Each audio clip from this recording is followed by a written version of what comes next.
Welcome back to the Your Health television program hosted by the Monterey County Health Department. I'm Emily Sciolto, your host today, and just about every third Monday of each month.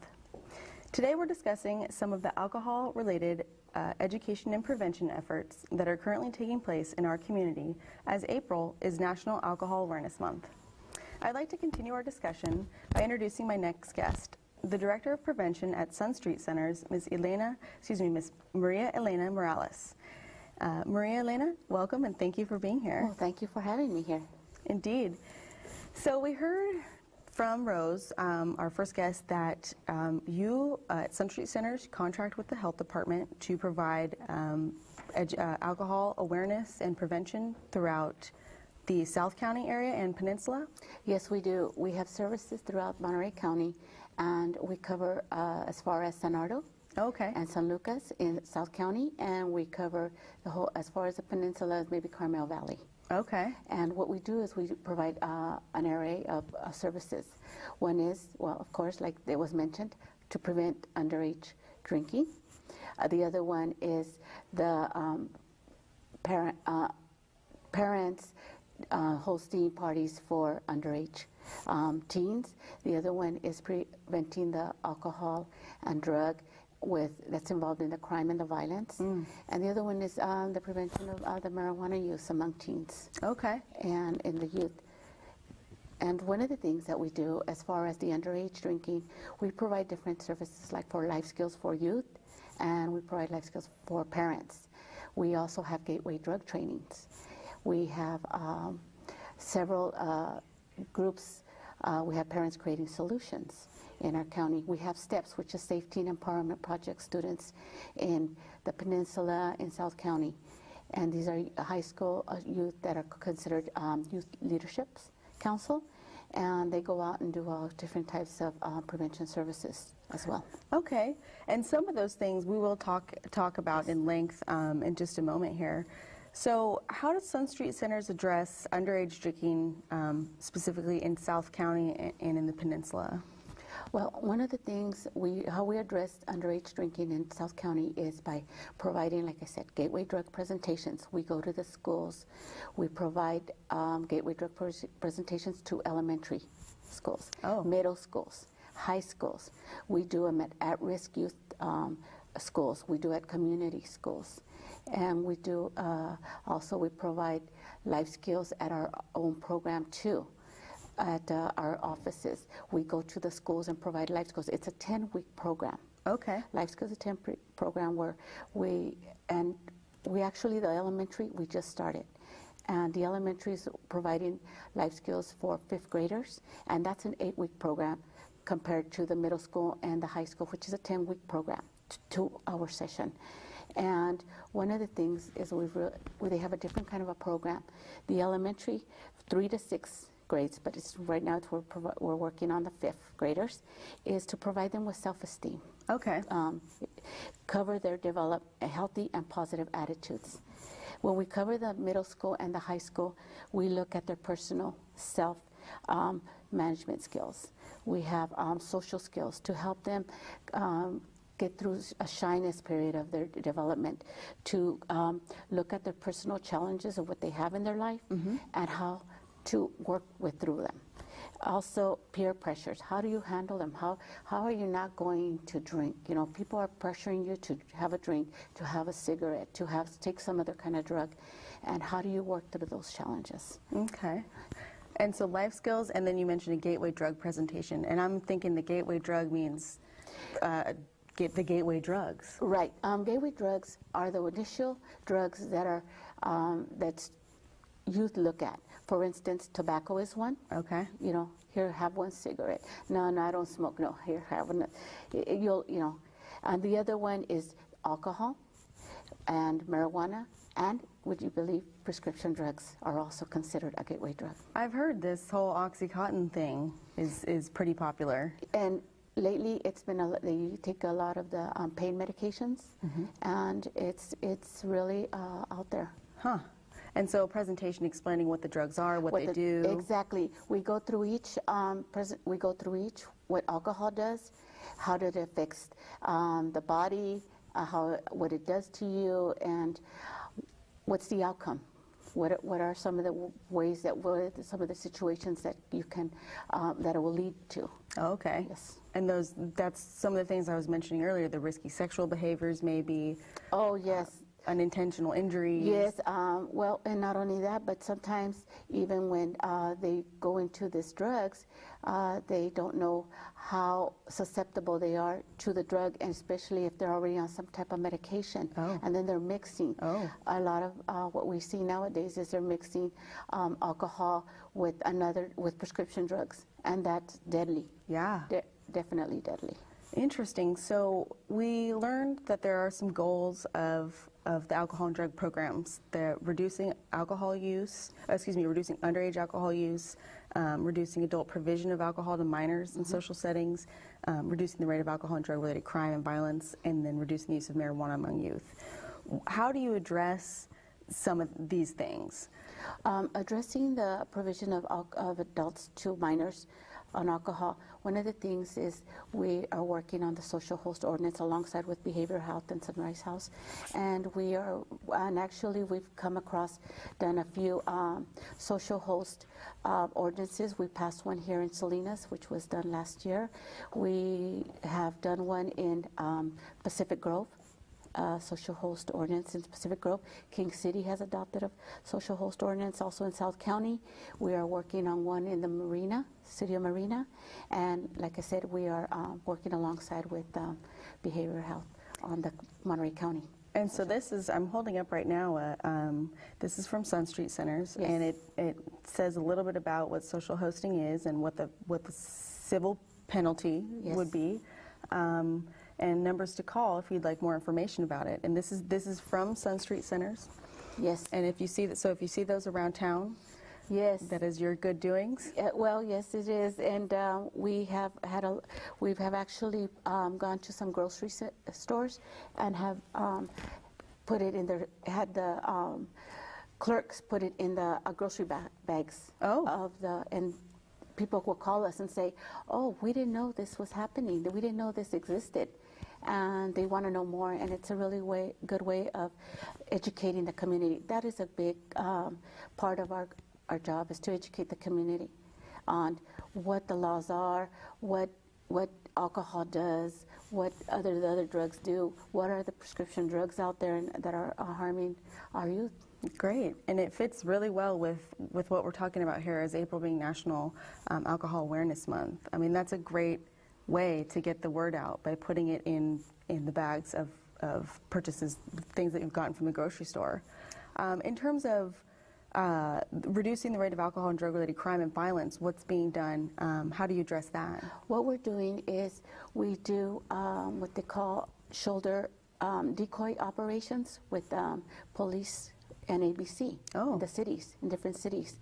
And what we do is we have youth that go into the store along with an officer, and they give their ID. It states there they're a minor, and it's considered a way of deterring, educating also the stores that not to sell to minors. And in that sense, we're preventing them from the usage. And we know that alcohol and drugs, in the use of it, kind of trickles down into being causing crime and violence, because if you get addicted to something, you're going to want money. You're going to want to get it somehow, whether you're going to go into the store and just try to buy it straight through, or you're going to try to do something to harm others and harm yourself to try to get it. And that's where we come in as prevention. We don't want it to get to that point. Right. We want to prevent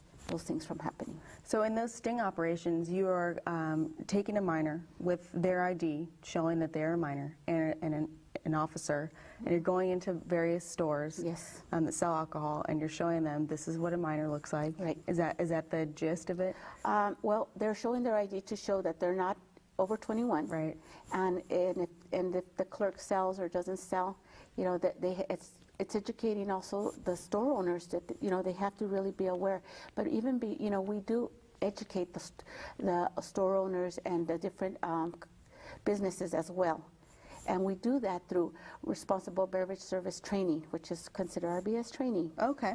And through that training, we provide a training, a 3-hour training of what to look out for when you're to somebody who is actually serving alcohol, whether if you're a restaurant owner, the bartenders, or whether there's a fair that sells alcohol. It's important to look at the IDs and what to look out for.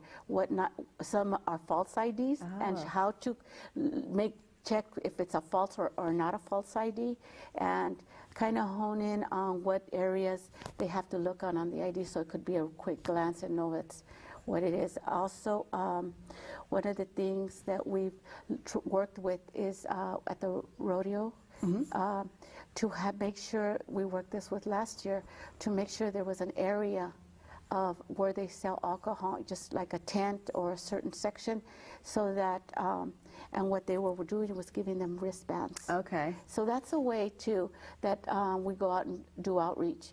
In South County, we've done the Soledad Fiesta Days. We've educated them. They go through it's a 3-hour RBS training. Oh. And they get a 2-year certification through the state.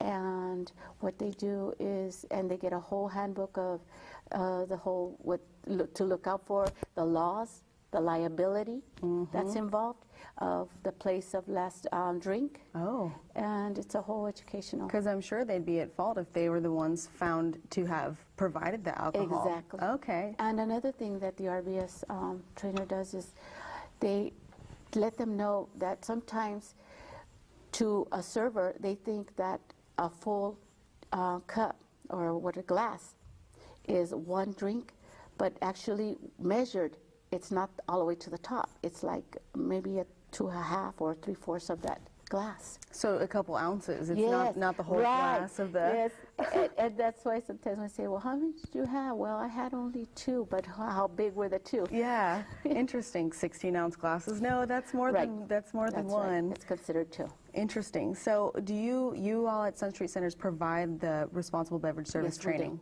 Okay. Yes, we do. If someone was interested in getting that training, they would contact Sun Street Service. Yes, they would contact Sun Street Centers. Okay. Yes. And we'll provide the URL to your website later on in the program.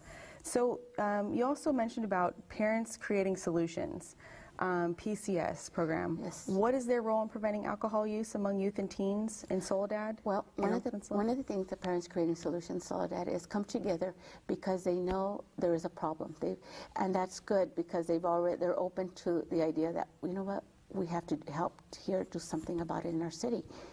And so the parents come together and they talk about alcohol, youth, where it's located, what's going on in the city, and they also, Parents Creating Solutions, all other things they do is they go before the city council, and they work on environmental and policy changes as well, because it's not just an individual problem, it's a whole community problem. Right. And right now, because we're looking at a social host ordinance in the county, we're looking at the whole county covering here. And so it's more than just even a city. If the whole county would come into something like this, it's everyone that lives under one area. Right. It's if you drive down the street, you've purchased alcohol, maybe you're drunk, you have an accident, hit someone. I mean, it touches the lives of everyone around the situation. It definitely does. And so parents, so you're saying that there's a group of parents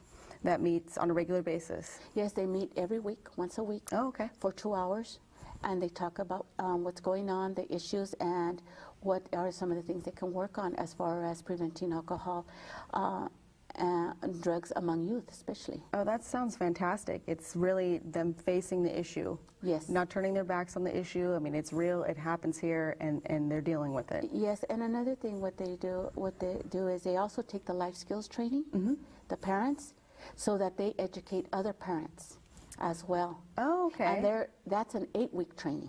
So this a similar course that the students or youth are taking, Yes. Their parents do as Yes. well. That's awesome. right. And you provide those trainings to them? Yes, we do. That's great. So then they're able even to talk to their own sons, daughters, grandchildren about Exactly. what they've learned in their program. Yes, because we opened this up, this life skills to it's called life skills training to parents, but it's not only parents, it's grandparents.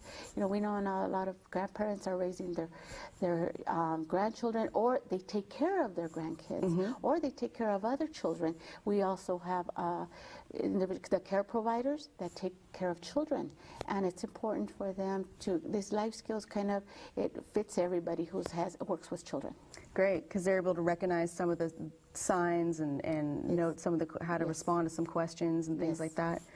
Great. So then, what is STEPS, Safe Teen Empowerment Project? Yes, STEPS, Safe Teen Empowerment Project in South County, and then we have in the Peninsula, we have in Salinas too. And what they do is they go out and do peer-to-peer mentoring. They address gateway drug presentations to elementary and middle schools. They go out and do community events and fairs, and they talk to, they participate in, actually they've done PSAs, they've done a video in the Peninsula, they've go out and talk on radio stations and are out regarding alcohol and drugs. And it's all geared at youth? It's all, yes. Or at teens? Yes, it's teens. Working with teens and educating the community as well, because it's from their standpoint. We're hearing what they have to say. Yeah, and that's probably the most important too, because it's them who are, all these issues are kind of focused around. Definitely. And it's interesting. It's good for us to know what they think about them and how these things are viewed from their perspective. Yes, right? Exactly. And the other thing they also do is they attend city council meetings, and the parents as well too, and they go and they see what they present things to the city council, and they address any issues that are related to alcohol and drugs in our community. Awesome. So there's one other question that I think we have time for here, and it's about PARTS. What is PARTS? Oh, PARTS. Yes, definitely. It's parents. It's preventing alcohol-related trauma in South County, in the Peninsula, in Salinas, and they were a group of individuals that came together and said, we really have to look. It's a group of community members and agencies and local police departments, and what they dedicated themselves to preventing alcohol-related trauma and youth in the initiations of alcohol and tobacco and other drugs in the communities. And they also they work with environmental and policy changes as well. Okay, so it sounds like there's a list, there's like a really nice kind of a comprehensive approach that you guys have to addressing some of these issues and making them known in the community, from both youth all the way from elementary school all the way up to their parents and maybe even grandparents, those that care for them. Exactly, and actually we're just starting a new program in the Peninsula, which is a seniors life skills program.